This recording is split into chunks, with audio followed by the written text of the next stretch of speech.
Ladies and gentlemen, the war in Ukraine is entering a new phase where Russia's strikes are not only military in nature, but are also targeting the very roots of Kyiv's logistics and its ability to sustain the fight. On the critical front, Russia is intensifying its offensives in Dnipro and Zaporizhia. These are not only major cities, but also vital hubs of Ukraine's industry, metallurgy, and energy. The loss of Dnipro and Zaporizhia would deprive Kyiv of its economic lifeline while severely undermining its capacity to produce weapons and military equipment. Analysts warn that if Russia secures control over these regions, the entire military economic foundation of Ukraine will be pushed into a state of profound crisis. In parallel, Moscow is employing a death by a thousand cuts strategy, eschewing overwhelming frontal assaults in favor of relentless attrition, dismantling rail infrastructure, striking energy systems, and crippling supply chains.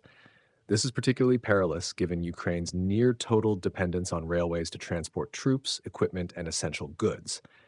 Aware of this vulnerability, Russia has repeatedly deployed UAVs and missiles to destroy bridges, rail hubs, and logistics depots.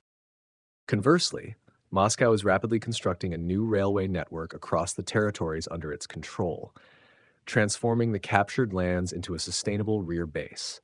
In this way, while Ukraine faces the prospect of severed supply lines, Russia is simultaneously reinforcing its strategic transport corridors, securing a decisive advantage for upcoming operations.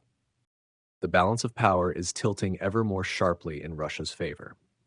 In just the first 9 months of 2025, Moscow has launched over 34,000 UAVs, a staggering figure, 9 times higher than the same period last year.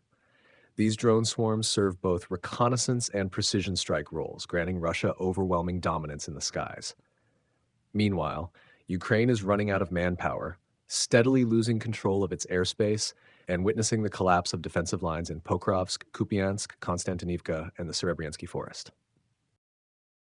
In Pokrovsk, Kyiv's defensive units are being pushed back day by day. In Kupiansk, Russian forces are advancing at a rapid pace, while in the Serebriansky forest, Ukraine has lost several of its elite formations. The 119th Brigade, once regarded as a core fighting force, has been completely annihilated. Statistics indicate that Ukraine is losing an average of 1,500 troops per day, with entire units erased from the battlefield map.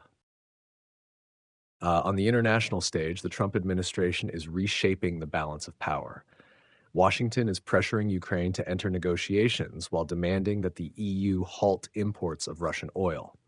Under U.S. pressure, the European Union has been forced to delay its next round of sanctions, while India signals a tilt toward a peace settlement that balances between Moscow and Washington.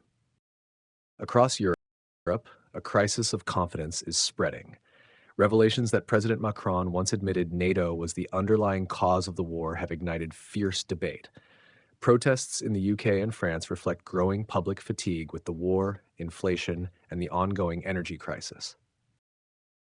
Meanwhile, the United States is not only focusing on Ukraine, but also expanding pressure on China.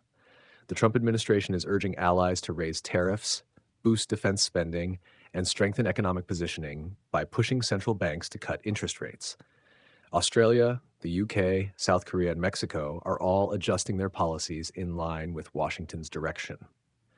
By contrast, China is advancing the internationalization of the yuan through the Belt and Road Initiative, yet BRICS remains divided and unable to form a unified front.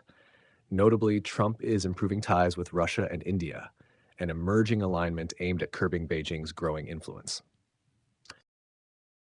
Ladies and gentlemen, the broader picture now reveals that Russia holds not only overwhelming battlefield superiority through UAV dominance, the systematic destruction of Ukraine's logistics, and control over railway networks, but also diplomatic leverage, aided by Washington's strategic realignment and deep divisions within the EU.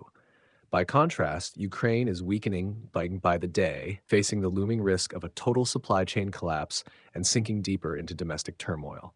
What began as a regional conflict in Ukraine has now evolved into the centerpiece of a global power shift.